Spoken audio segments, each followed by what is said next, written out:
What happens when one rookie rewrites 28 years of history in a single season? Caitlin Clark didn't just join the WNBA, she detonated it. Overnight, TV audiences tripled, NBA arenas had to unlock their upper bowls, and a franchise once worth spare change suddenly looked like a blue-chip stock. Yet instead of popping champagne, half the league treated her arrival like a funeral, whispering that the hype train was rolling over everything they'd built. Why? Because her stardom isn't a cute marketing bump.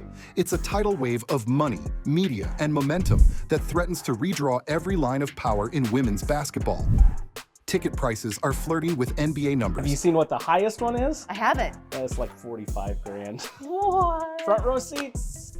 National networks have turned Fever games into primetime staples, and veterans who once dismissed the buzz now scramble to sign where she plays. Love her or loathe her, the math is impossible to ignore. Peaking at 3.2 million viewers is crazy for the WNBA, even for the Fever. And the resentment is just as loud.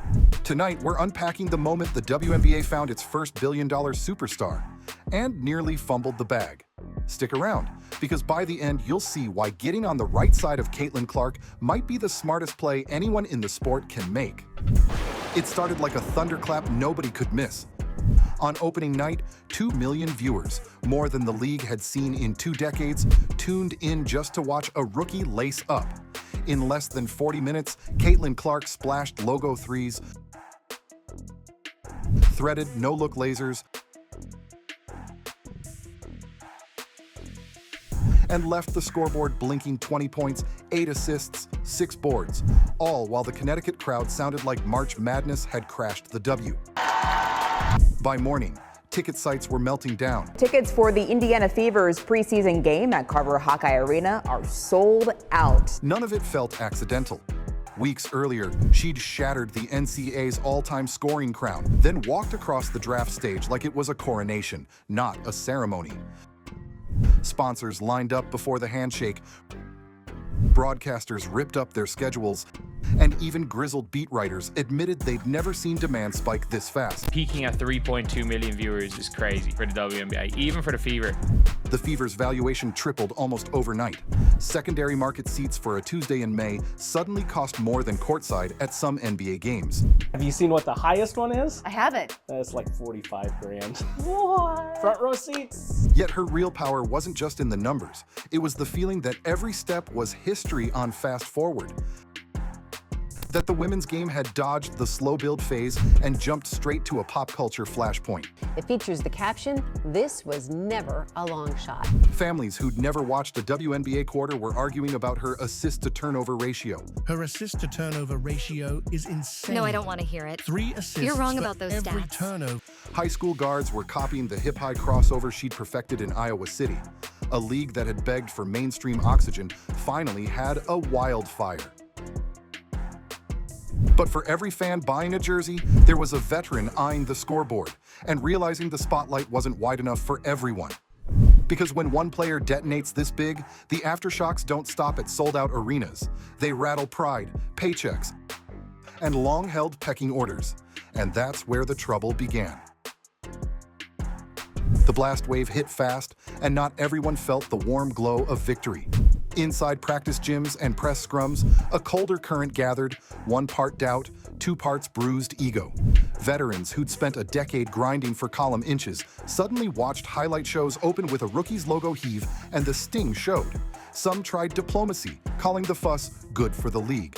Others went blunt.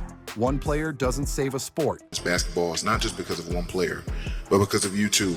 A year later, do you feel like you're Next getting... question. Translation? Her spotlight is stealing mine. The skepticism turned physical before the second week. Off-ball bumps got meaner. Screens left elbows a little high, and whistles stayed suspiciously pocketed. Refs acted like the rookie's hype came with a warning label. Let her earn it the hard way. Cameras caught her on the floor, ponytail yanked, jaw clenched but silent.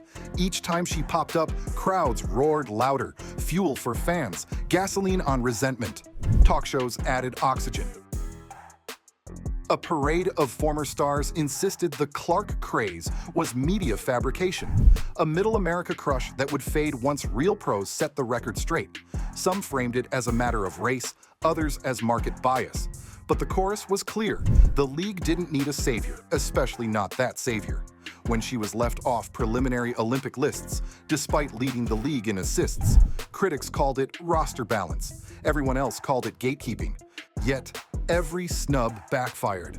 Hard fouls filled TikTok reels, raising her profile. Right there.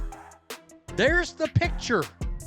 And Angel Reese did in fact repost this on TikTok. Post-game side-eyes became memes. The more some players tried to humble number 22, the larger the crowds grew to watch the clash. Jealousy had morphed into open resistance. But numbers don't flinch, and money never takes sides. That truth, and the billion-dollar math behind it, is exactly where the story heads next. Follow the money and the picture snaps into focus. One private equity group put pencil to paper and estimated that a single rookie season from Caitlin Clark would inject close to $1 billion. Why make trillions when we could make billions? Yes, with a B. Into women's basketball through tickets, media rights, and merchandise. Even if that figure ends up high, the early receipts are jaw-dropping. Start with Indiana. 12 months ago, the Fever were worth pocket change compared to NBA cousins, roughly $90 million on the optimistic side. By the All-Star break, their valuation had leapt to a projected $340 million, fueled by season ticket sellouts, a 600% jump in local sponsorship deals, and a waitlist that crashed the team's website twice in one afternoon. Rival owners noticed when Clark comes to town, concession sales spike 40%, and parking lots fill an hour earlier, turning mundane Tuesdays into playoff-level paydays. National networks did the same calculus and shoved their chips to the middle. 41 of the Fever's 44 games landed on prime channels, an unprecedented saturation that advertisers leapt at. A 30-second spot during her debut cost more than some WNBA Finals inventory from the year before, and rates have climbed every week she keeps dropping logo bombs. Then there's the sneaker war. Reports claim Nike outbid everyone with an 8-year, $28 million deal, the richest endorsement for a women's hooper since Serena's first contract. A signature shoe is already in the pipeline, and insiders whisper that early pre-orders could rival the launch of Giannis's first line. Yet, while the cash piles sky high around her, Clark's league salary still hovers below $80K, a glaring mismatch that has CB negotiators licking their chops for the next round. Add it up and you get the uncomfortable truth. One player turned the W into a growth stock almost overnight.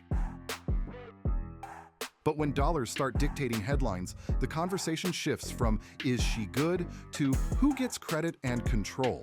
And that's when the narrative wars ignite.